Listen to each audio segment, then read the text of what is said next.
ABC One Television. ABC One Television. ABC One Television.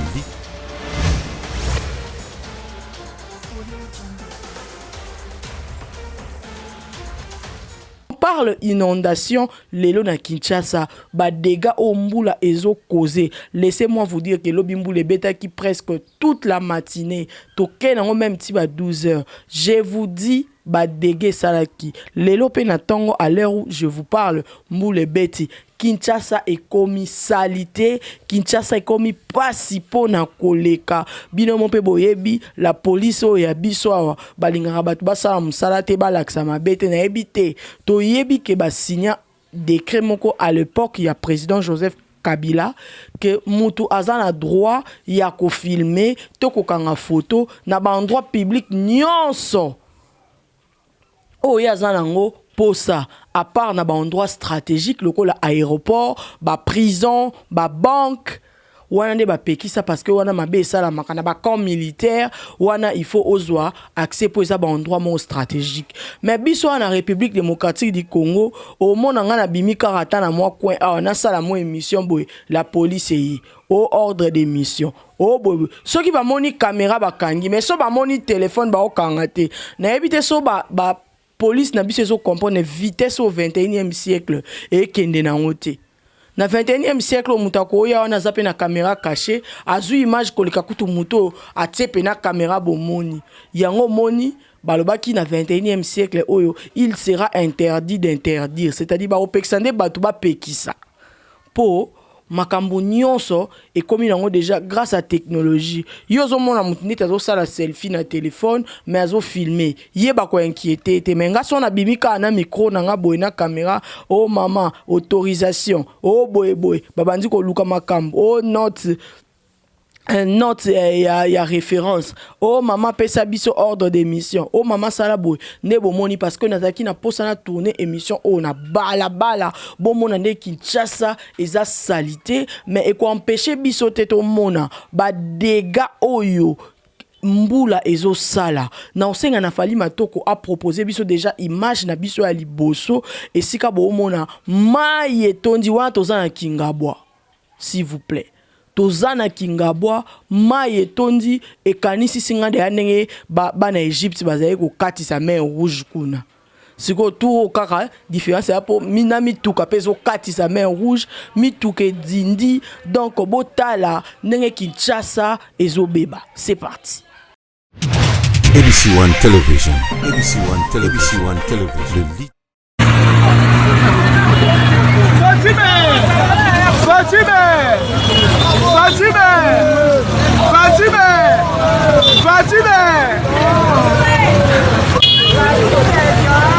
Kabotaka na biso fa yulu jango. Kabotaka na biso fa yulu.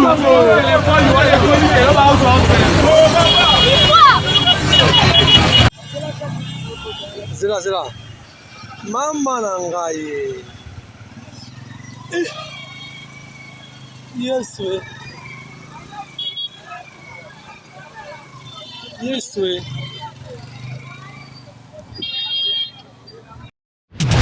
ABC One Television. ABC One Television. ABC One Television. Voilà, atatine na zolo baboy, boyoka moko moi fond sonore na ngeko zala Mbula. C'est-à-dire Mbula moi matanga ezobeta. Toyebi déjà que na période ya novembre o ezara na okutu ya olobate, Mbula ebetaka. Mais bomoni ndenge ezotonda. Pourquoi Kinshasa ezotonda boye? À qui la faute? Nani azosala ke ville ya Kinshasa ezobeba. Ngana kotanga ba gestionnaire ya ville ya Kinshasa. Tant on a le but gestionnaire à ville à Kinshasa, Nathalie maintenant gouverneur Gentini Ngobila Mbaka. Parce que gestion ya ville ezaïe, politique ya gestion, ya ba déchets ezaïe, politique ya curage ya ba caniveau ezaïe. Le 21 janvier kakayane au Tozali 2021, Aouta qui ko signé décret moko o interdire côté kaba emballage plastique et interdire ko salela yango et interdire ko importer yango donc et pekisi emballage plastique na ville mobimba ya Kinshasa. Mais lelo mesure wana ekenda wapi mesure wana eza d'application te. mesure wana eza d'application te yango toomona baizine ba sachet ezobotama. Kinshasa gestion ya sachet komi mabe. Même eloko o bakosala na sachet te. Imagine mutake somba ba bouton. Mais batie lié yango na sachet. Mutake sombe eloko moko oyo esenga na kutu ekota na emballage plastique te. Mais batie li yango na kati emballage plastique. Po nini politique ya gestion ya ba déchets plastique ezali te na ville province à Kinshasa. Batu bazo souffrir pour na likambo wana. C'est vrai ba question ba pekisi ba sachet eza na batu mususu o bazo vivre na commerce ba sachet. Mais ezaki pe na batu mususu o bazo vivre na commerce ya bombe. Mais tellement eza nuisible ba pekisi ba kolo ba teke loko batu moko ba vivra po ba teke na batu poison loko e permettre ba tangisa bana ba lesa bana ba tika ba ka ba teka yango parce que zo baby sa ville à Kinshasa. Lelo place nini koleka au mon emballage plastique te eza ko boucher même ba caniveau yango bozo mona Kinshasa ezo koma salité makasi boy soki botala même awa kaka na route ya sosa nzelo bazo sala sika à peine ba uti ko tia ba caniveau déjà mai kutu na ekoti na ba caniveau anate mais ba sachet déjà ba bouteille plastique ekoti nde ozo mona manque ya gestion wana ezo créer les biso ba problème ana Kinshasa yango moni tozo souffrir ngana oyebisa bino na uti ko tanga rapport moko ya ciel wana eza na anglais et la kisi Center for Information Plastic Environmental. Donc eza organisme moko eza na États-Unis eza ko gérer eza ko gérer eza ko préserver environnement. Basali biso rapport ba lobby boy 81% ya ba eau mondial ya ba mai o ba examiner na monde mobimba eza na ba déchets toxiques wana mingi grande partie nango eza ba déchets plastiques sikoyo ONG ana ba déterminer boy ba préciser que ba plastique o biso tozo boaka ezo kende même tina ba mai ezo baby ba mbisi bazo lia yango ezo boma d'abord ba mbisi espèce mususu ba poisson je crois eza ba crustacés ezo résister te na ba plastique donc ce qui allié plastique et ko empêcher digestion na eti au mona ba poisson ba komi ko kufa na mai ba espèce mususu ba ko ko digérer plastique ba évacuer kango te bazala na nzoto ce qui fait que so ba pêcher ba poisson tant biso tozolia poisson tozolia pe kaka ba déchets toxiques wana ya ba plastique yango bomoni na monde to ya cancer est comme élevé parce qu'il faut dire que na kata ba déchets plastiques ba sachet o ngana o to bois kaka na balabala na banzela partout na ba terrasse yeba que ezaka na ba gaz carbonique eza na ba éléments cancérigènes c'est-à-dire ba élément o epesaka cancer yango lelo tozomona cancer toyebaka yango te a on a Kinshasa tozoloba o te ba vivre frais leki tozolia ba vivre frais yango bat ba komi ko bela ba cancer bat ba komi bela ba cirrhose des fois ba prostate ba makambo ebele ezape lié ka na vivre frais te ezape na kati ya plastique boko comprendre que à part gouverneur ya ville ya Kinshasa na gouvernement provincial na biso nyonso ya Kinshasa par ya responsabilité mususu ezo kende aussi na population congolaise sala exercice on na Kinshasa soki ba chakata caméra cachée mutuka so ameli ma esika meli esika obwaka ata kuti place on eza ba kombola ata kuti place ane eza propre mulangi wana sachet wana ba emballage nyonso plastique tozo boaka partout yango lelo eza ko boucher biso ba caniveau ale lobi ma ekotonda c'est vrai ngana otuna na ba politicien o ba wela kozwa batu botia ba ona balabala ba marcher soki mkoni pe bo luka bo sensibiliser population sur inconvénient o ekoya babi na biso 5 ans kutu eza ebele na République démocratique du Congo mba mai na biso ekokoma couvert na ba plastique donc et comme pasi po omona mai to komona ba déchets plastiques ezo mata wana likolo. Pona nini? Manque à politique. Gouvernement congolais a réfléchi ça à long terme été. Ba réfléchir ça ka na mukuse Gentili Ngobila. Soka azui mesure. Amoni ke mesure wana ba kino ba sepe na ngote. E ningisi alongo liango. E amoko mona batiki suivi ezate. Soka bi apesa ba policier ba sala yango. Mais soki ba bika na ba policier kanga mutu nyoso abwaki sachet plastique. Kasi mabe koti na mboka. Po ba koyo kuto telemi me yote muto bwaki. Soki eza na amende bakangi yo. Oh 30 000. Donc ozomona ke ekomi pasi poto bima na situation o. Kaka ba organisme o eza ko s'occuper na environnement. Toto bengaka ba organisme écologiste. Ba ekosala la biso rapport ba lobby. O mai o ya plastique. Mai o eza na bouteille plastique. Eza na 91% ya nuisance koleka mai o to toki na robinet. Tala siko biso na Kinshasa to koma nga mela mai ya pompe te. Na mela ka mai ya purifier. Mai ya pompe okima onka pona amibe peut-être pour régir des zones abiso to kende to zonga a traitarané mai bien te. Mais mai ya bouteille plastique ozo mela. Eza na ba élément cancérigène parce que plastique ba lobby ba bombe la kango eloko ya kolia tant mulaite. Siko tala mai obiso to melaka. Ti e uta na usine. Si est comme na ba dépôt place ba oteka, si est comme est pas détaillant et ça lit combien de temps tant où yozo melango et ramasser ba élément soit cancer et ramasser ba élément soit nuire santé yango bozo mona na Kinshasa ba tu ba komi obela pam ba maladi musu oto yebaka na bisoti topé ba yebaka ezara ya catégorie ya batu moko boy lelo Kinshasa batu nyonso bakomi kobela ngo ozoka mamutu azana ene lokote mazui maladi o ndengeni nzoka nde ezo utape na ba déchets plastique to s'inspirer na mbula oyo etondisaki Kinshasa potolo bana bino que problème ezouta na gouvernement c'est vrai mais problème ezouta aussi na assemblée provinciale na biso ya Kinshasa basala kanini na salité nyonso etondi na Kinshasa o ya lelo. Est-ce que ba ministre provinciaux bakoyi kozala calme nanu to mona bango te ba interpeller nanu to mona bango te ba interpeller mutu moko boyeke yaka ko bongisa nanu yo ministre ya ko pesa biso nanu explication to yebite kuto assemblée provinciale ngo soki e fonctionnaka et soki pe fonctionnaka te. Godin Poye moko honorable Godin Poye oyo aza président ya assemblée provinciale na esika a interpeller ba ministre pour la gestion ya ville à Kinshasa. Oh, en matière et environnement, yemora saine ONG moba kombola na ba prince Kasavubu alors que na kati ya bandal on yango bandal kutuko lobati. Mbula soke beti.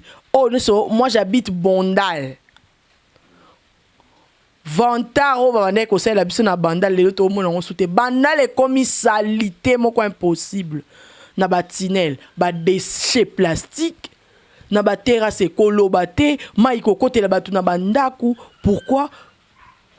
Mais Godin Poye azawana azakara ko organiser batu ba kombola na bango fondation Godin Poye na esika a initié penza loi moko ba interpeller soit gouverneur soit ba ministre baza affilié na domaine wana ya environnement na Kinshasa ba benga ta bato to yokaki kinbope to ba fond peza ki débloquer.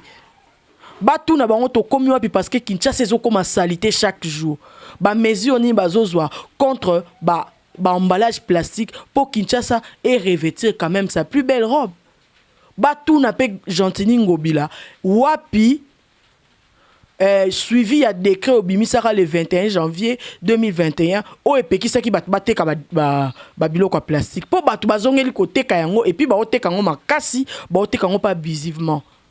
Pour nani ba inquiéter Gentili Ngobila te jusque là. Pourquoi ba landeli dossier te pour nani ba député provincial na biso bazaka so ba yebi ke mention wana ezali kambambongo bango bazaka wana pour na détourner makaka. Pour ba yebi ke na sima na ngotombo sa moi commission d'audit moi enveloppe moko ko circuler CC bango ba kozwa. Pour nani ndenge Kinshasa ezo tonda boye na mai salité depuis bambule bandi banzela o ba osala kutu do tozo yebati. Kinshasa comme invivable. Atangande na zolo ba bino boy so botali makolo na ngande ekomi. Poka na ya ko tourner boyo ke lango mawo. Pona nini te bakoyi ko vandisa. Gentili Ngobila ba tuna ye. À quoi sert cette assemblée provinciale? Pourquoi la salité ne soit Kinshasa avec tous les désordres qui se passent dans la ville-province de Kinshasa, dans les secteurs des transports, environnement et tout, le ministre et provinciaux ne sont pas inquiétés. Bah, mention de défiance contre Bango et Zalarate. Qu'est-ce qu'ils foutent là-bas dans l'Assemblée nationale? Bah, on s'en nini kuna. Ou on est à question makasi tozo tuna. Kaka na mbula o nena ebisa rabino que ba policier pe ba luka ko créer cop. Eza somo kuna. Côté aérodrome Yandolo. Mai etondi lisusu makasi. Ba wewa moeba leka ezate. So komika ba côté wana ba côté ba tekaka ba mousse, mo ba kiti, ba mbetu oromona. Bana ya moto, c'est-à-dire ba wewa na biso ba motard, bazo leka na mwa mire moko eza na barrière, barrage ya aérodrome Yandolo. Pe botami wana eza nini fali matoko. La police a zui, bon, bas soldat plutôt, bas zui, bas petit na ya confiance, bas tché, bas on a tché barrière. Donc, sur aux moto à moto, au ligno bando le kanami wana, faut payer ça 1000 francs, to 500 francs. Pour au leka. Donc, kope bota miwana. Nesika ba luka neni ba osala po ba vide nzela, ba kire nzela, ba bongisa, ba soldat pe ba profiter na bango, ba komisi yango kope. Oyo mboka ya modèle nini? C'est quel pays? Tozo vivre wapi? Kinshasa capitale ya wapi? O tozo l'aksabino kutu na bakouin monko. Bon, soto koti na bakouin reculé. Les dégâts sont énormes. Ça fait mal. Comment na Kinshasa nengozo koma. Même la presse internationale, bazoya ko interpeller biso sur les dégâts. Il y a ba gestion. Il y a manque, il y a gestion, il y a déchets plastiques. Quand la mingi n'a proposé binope image ya bandeko, moko ya ba presse internationale, o ba sale biso, ba la sa salité à Kinshasa. Image nini o biso Kinshasa tozo vendre li banda. Lelo sur base de quoi? Bandeko ba koloba. S'il faut évaluer Gentili Ngobila en matière, il y a la faisabilité, il y a la décision. Donc, on regrette. On ne viendra pas me dire que non, ça l'émission m'a ciblé. La ciblé j'ai été inspiré par la pollution et la pollution des emballages plastiques à Kinshasa. Aujourd'hui, Kinshasa est comme salité. Toyoka qui a balobi zéro trou. Au projet zéro trou na Kinshasa. Mbongo pe bimaki. Kende, kokeno musika te, victoire eza référence. Kende kota la victoire sombule beti. Na ebite batu basalaka la vie est belle, na époque papa et papa tourna ngona kana matongi. Ceux qui batali penane ekoma. Na soni. Ba dépôt ba sachet partout, il y a ba bouteille en plastique, ba dépôt, ba caniveau bouché. Bourgmestre ya commune Kalamu Kadima. Azana eka wana. Azo sale le côté Kalamu. Moko soka ngase sa moi misala ya Kinbo Peto. Alors souka ka quelque part wana pembe na bureau na ye, petala peka place maison communale eza esika ye moko azo siéger. Passe. Tala rond-point Victoire yango moko. Esika batia ba monument lokwa ya ba Luambo, place des artistes, place à référence ya makasi bongo. Tala environnement na onde ekomi. Kende ko tala Victoire ndenge ezotonda na mai. Nyonso wana na baki manque ya gestion. Est-ce que bakokai ko créer ba mesure te pour na ko recycler ba emballage plastique? Bandeko moto monaki bazaki awa bazozwa bandeko. Je crois ezaki soki kilo moko soki ya ba biloko plastique $1. Bato bazokota na ba fulu pona kolokota ba plastique. Bozo pesa bango mbongo moko ya mukie. Ba o bazo sala penza presque l'autre côté bozo pesa bango ba palissade. lelo na kamwe ba député en pondire bazo yoka soni ko tambo na ba palissade on a moni na éviter so bino si bomoni na on a moni ba on a ngote emsu ba mona ke mitu keza cher ba oleka na on nzela ni na Kinshasa ba pesi bino ba palissade mais na nzela nini c'est ça botala Kinshasa ndenge za salité bolekela wapi même Gombe mai komi kotonda do ba place nyoso to yeba ke mai ko komati mai komi ko koma po anini ba caniveau eza bouché. Pourquoi ba caniveau eza bouché? Parce que ba bazo jeter ba plastique par eza ya gouvernement par eza ya population. Si ko par mingi ezo kene na gouvernement, pourquoi? Parce que politique ya gestion wana ezate. Est-ce que ba ko vanda te ba réfléchir ba créer ba mesure moko boye pour empêcher population parce que population azaka sensibiliser ba mekarana ko sensibiliser bo sali sensibilisation ba artiste et comédien bazali belé ba saïsa bazali ba ida ba vidéo ba tobelé o population za na facilité koyoka boko ko utiliser ba on nzela sketch ba sensibiliser so bo moni sensibilisation ezo simbate bo pesi avertissement so ki bo moni avertissement ezo simbate soki bomoni avertissement ezo simbate bo pesi biso sikoyo ba mesure ya sanction bo créer ba mesure à sanction bo koki pe ko créer ba mesure ya recyclage c'est-à-dire bo timo ba montant moko ya bien bandeko ba oyela biso ba déchets plastiques boye au lieu de traiter avec les individus na kino ba jeune désœuvré basé belé pour anité ko ça la ba structure bo sali ba structure et combiné to comme on a ba ONG botame belé ba asbel et tout bo sali ba structure bo recruter ba jeune o bazo futa mana compte ya gouvernement rien que pour ba longola ba déchets plastiques bo tie ba quota bo tie ba pourcentage et tout la na ndenge ko pesa parce que Kinshasa lelo ezotonda biso nyonso tozoganga to dindi boya kotela biso likambo tozo kamwa pe omona ba député ba okita na ba terrain akekuta place moko etondi apesi ba ba sac ba kunde érosion apesi ba sac ba sabui c'est pas ça le rôle d'un député kende kuna initier projet moko ya loi proposer moi politique moko ya gestion ya matière wana parce que lobby yo koleka mais si tu nous laisses de loi si tu nous laisses de politique de gestion écologique proposition na ba loi wana écotique à servir parce que les hommes passent, les institutions restent. Kinshasa ezotonda ezokoma salité, tout le monde en parle, mais bato bazo vanda te ba réfléchir. Tant on a banda ekoloba awa que gouverner c'est prévoir. Gouverner c'est voir, c'est réfléchir pour l'avenir. Bonzima kingaite. Lelo bandeko ya ONG Ciel ba pesi biso moins de 5 ans pour arriver à biso etonda.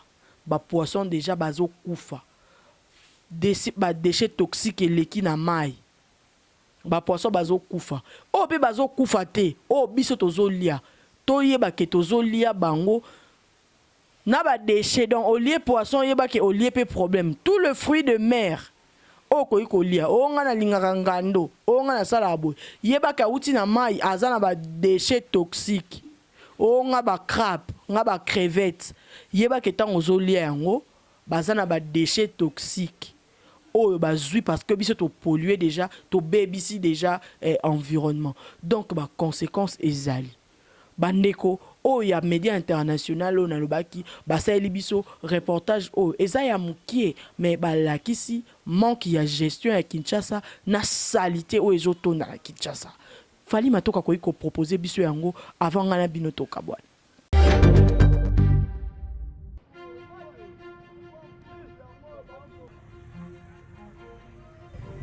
À Kinshasa, les cours d'eau de la ville se transforment en rivières de déchets.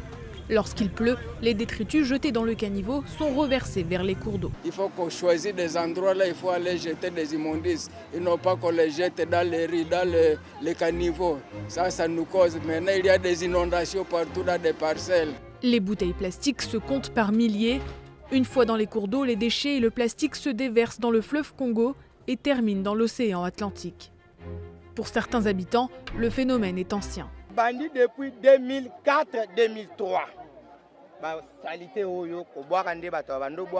En juillet dernier, le pays a interdit la production d'emballages plastiques, mais les effets de la loi peinent à apparaître. Voilà. Ndenge na lobaka, bino mo bozomona bato libanda bazoya osalela biso musala oyo. Mais biso bato après ça awa, toza pe na bato muso ba okumisa Gentini Ngobila ke azobongisa Kinshasa rêver sa plus belle robe. Na parti nini? Entre nous soit dit. Toza ba journaliste mais attaque toza journaliste ngo ozo sala pona Gentini ata yem ta ofuta yo. Est-ce que koyoka sonité? O le baki Gentini Ngobila azo réussir azo comme ça Kinshasa est bien. Ozo loba A mais yo moko zo mona Z. Gouverneur ata bandeko ba okumiso wana ba kumisa okapo yo ka ke ba kumiso na mutema na ba yebi vraiment que non côté wana oza ko échouer.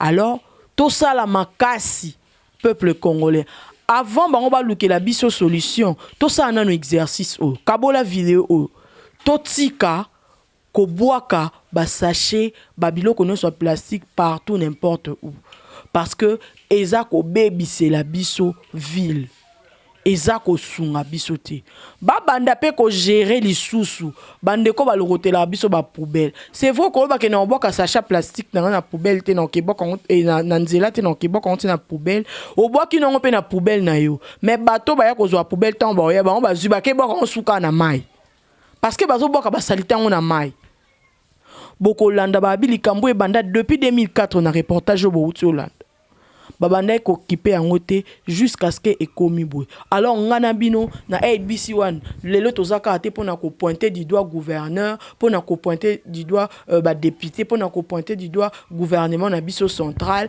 mais lelo toyé aussi pona oyebisa biso que toza na part ya responsabilité na ndenge ba mai ekomi ko tonde la biso na période o ya mbula. Ça l'effort, éviter ko boire ka salité na terrasse, éviter ko boucher ba caniveau, éviter ko boire ka plastique n'importe où. Ça la exercice au kabola vidéo au atteint à 5 groupes atteint à 6 groupes ensemble to sauver Kinshasa na biso ensemble to lutter contre inondation oyo ezo salama ngana bino tozo kutana mbala sima dans l'entretemps na pesi merci makasi na Fali Matoko le plus beau réalisateur de la ville Fali babi les chiens à bois la caravane passe et yaranango et les caranango et si la ranango essentiel nzambe ka afungola miso afungoli ope miso. Merci beaucoup na bino nyonso bozaki kolanda encore une fois de plus merci na Serge Louko qui le mannequin d'Orléans. Plus il grandit, plus il devient beau. Ngai na bino tokutani mbala sima. Bozala kaka branché na ABC1. Partagez vidéo oyo. Tosola na commentaire ndeto mesana. Na ko retrouver bino très prochainement. Ciao ciao.